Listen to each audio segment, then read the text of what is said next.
Erica Ling. I'm Chinese American, and I'm the principal of my own firm, Erica H. Ling Architect. I love architecture because it's around us. It has so much to do with life, and it reflects the culture of a place and people, and just fascinating to see just how structures are made and how you bring natural light in and use color, so there's all kinds of possibilities.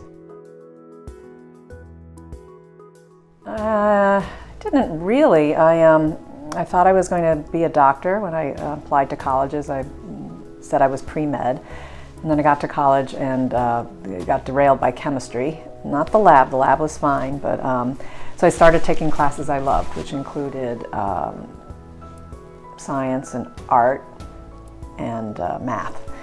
And then they all were conveniently in the architecture major. So I thought, well, this wouldn't be a bad thing to do. So I call myself an accidental architect. But I love the studio classes, and I always enjoyed making things, but drawing mostly. So that was probably. I continued to take art classes, and actually now, when work was slow, I started doing watercolor class. So I'm sort of rediscovering the art part, because some of architecture is not creative, and I miss that. Well, it's just hard to find a job. When I got out of architecture school in 1983 was a recession, although I did get recruited along with some of my classmates, and we went to California. Two of us did anyway, and worked for a firm called Kaplan McLaughlin Diaz. And so weathered that one. But and then you do need to be licensed, so that was sort of, they didn't have a very defined process, so but I definitely wanted to become licensed, and that was difficult, but I didn't really encounter too many obstacles.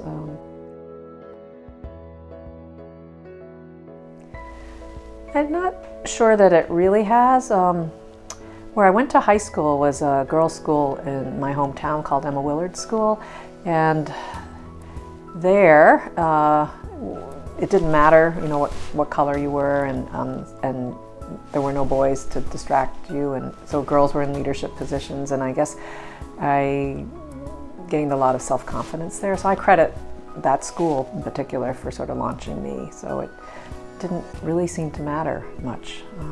I was lucky that way, I suppose. Well, I think diversity and inclusion is important for all industries, but just because everybody has different sensibilities, and I think by not including architects of color, you're sort of limiting yourself. But and I think women bring a different perspective.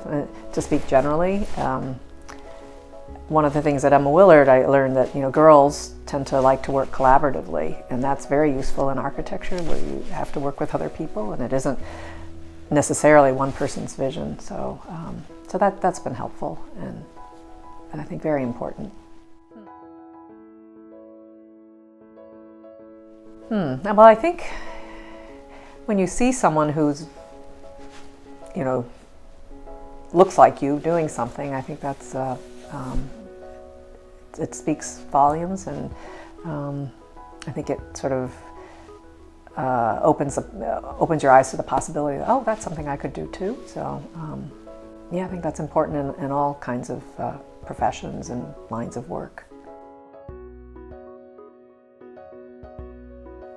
Well, I think one thing is money. I think it's expensive to go to school. It's just, and then if you're not exposed at a young age, I'm not even sure if people would think of it as a career. I know in DC with Phelps now, that's an option. I think more people might think about architecture as a career. But I think it can start young.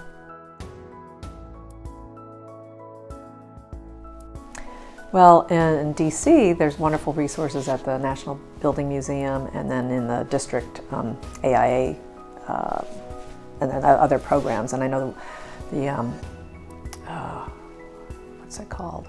Washington Architectural Foundation or Forum has programs.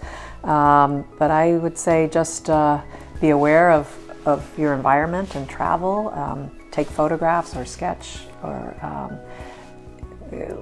buildings that interest you or spaces that you find people in, and take note of what makes an environment appealing. And you can also expand it to streetscapes and why some streets are more interesting than others, why some cities work better than others. So, and I think I forgot to mention this earlier, why architecture was interesting to me, because it was so broad and people practice in different ways, and you can work at the scale of furniture or even graphic design and be involved in architecture, or in the scale of cities and planning cities. So it's wonderful. So, and I've enjoyed meeting my former classmates have gone on to practice in different ways, and it's so we all speak the same language, but we're doing different things. It's exciting. So, but you need to be aware and mindful of your environment. And I think everybody should probably take an architecture class, and know how big your arm span is, because it's usually your height,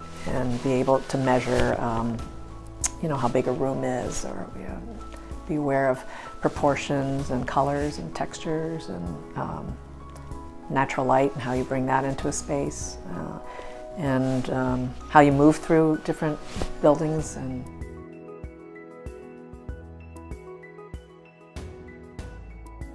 I'd say just go for it. Go up to seek out architects of color, or same way, go to lectures, go to movies, just explore life. If you can travel, or just really be observant of the world around you, I think.